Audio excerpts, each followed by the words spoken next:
ده فلوج أمي يوم عيد ميلاد ابنها. مش هتكلم أبدا على العند والعياط والطلبات اليوم ده، بس هقول الإيجابيات. أهم حاجة صحيت الصبح قبل الكل عشان بس أشرب كوباية الشاي السخنة العظمة، لأننا كنا عاملينه حاجة صغنونة إحنا التلاتة بس، فقطعنا التورتة بعد الفطار. هو كان طالب التورتة بتاعت سبايدر مان، والتورتة الصراحة أبهرتني، وعلى فكرة سعرها مش غالي خالص. لو عجبتكم قولولي أقولكم جبتها منين. حرفيا وقعت في غرامها وغرام حشوتها.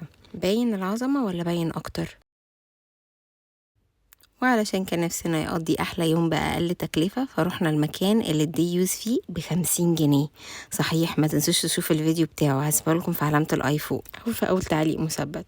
وعلى فكرة انتوا مش مقدرين خالص المجهودات اللي أنا بعملها في فلوجاتي وما بتدوش لايك، فما تنسوش تعملوا لايك لو عجبكم الفيديو. المهم هنا هوريكم قد ايه المكان كان تحفة والجو كان رائع، وزي ما انتوا شفتوا البسين سواء هنا او في الفيديو التاني قد ايه هو نظيف والمكان جميل.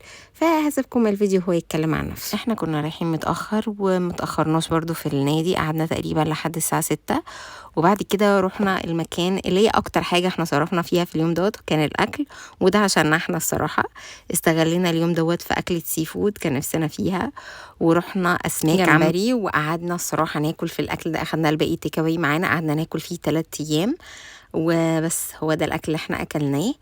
وما تنسوش لو عجبكم الفيديو لايك وشير وسبسكرايب، واستنوني في فيديوهات وفلوجات وتجارب جديدة، وباي باي.